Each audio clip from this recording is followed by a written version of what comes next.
Hello friends! Today I want to tell you about my newest treasure, an Epergne. Now, the other day when Nancy and I went to that really big estate sale, I came home with my first Epergne. So I want to tell you all about the history and the use of the Epergne. So first, let me spell it for you. Epergne, Epergne. It is a French word meaning saving. And the reason it was called saving is because it is a decorative item for the center of the table that has various compartments that would hold fruits or sweetmeats so that the guests didn't have to pass things around, but it would in fact be in front of them on the table. So, what does an Epergne look like? Well, the first Epergne came about in the early 1700s, the 1720s about, and it is a decorative item, as I said, that sits on the table, and they were initially made out of silver, and then it has various arms. It can have 3, 6 arms on it, and they each have a little bowl. And many of the bowls are reticulated or lace-like, and so you would put various fruits or candies in them. And some of them were very elaborate. Let me show you a picture.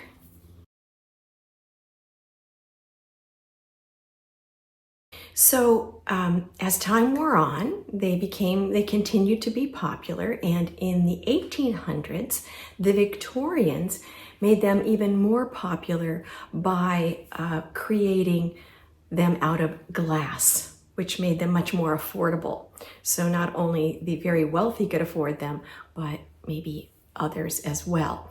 So when they were made out of glass, they were similar, but instead of having just the little rounded cups on them, they often had fluted items that looked a little bit like lilies, sort of in the Art Nouveau era. So there would be one central piece, like a little trumpet coming up, and then there would be fluted pieces coming out, little lilies. Let me show you a picture.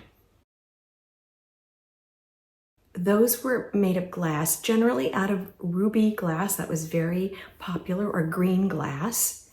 And as they became more ornate, the Victorian Epergnes actually had not just the little fluted pieces, which were generally for flowers now. They no longer held sweetmeats because they were so deep.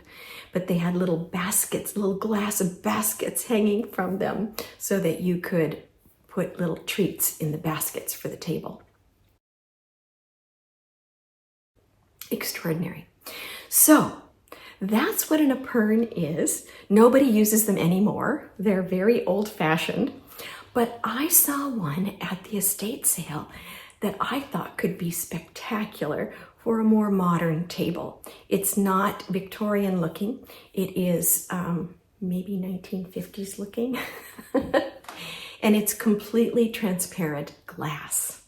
Now, as I'm unpacking it, I'm of course very nervous because it's very fragile, and it has these arms. Here's one of the arms, as you can see.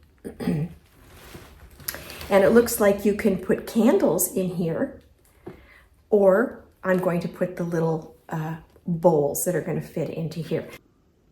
Here it is, my very first Epergne. I'm so tickled by it. It has a separate stand here, and then the first arm fits onto the stand. Here's the arm that has 3 pieces to it, 1, 2, and the other side, the arm, and then 3 bowls, 1, 2, and the other side. So there are 3 arms with 3 cups on each of the arms. Oh my God, I love it. Now I haven't washed it up. I haven't made it sparkle and shine, which I'm going to do, even though it makes me nervous. And when I was there at the estate sale were the children of the man who owned all of the items at the estate sale. And they said that this was used for the camellias in his garden. And so immediately I thought, yes, I have to have that. I've got so many gorgeous camellias. So I'm going to sparkle and shine it up today and put in some camellias in my first Epergne. Here she is, all sparkled up and in her glory, with all the beautiful camellias that my grandmother loved so much and that my mother planted. Isn't she stunning? I can see her filled with all kinds of fun things. Decorations, Easter eggs, St. Patrick's Day beads. I'm very excited for the future of this little miss.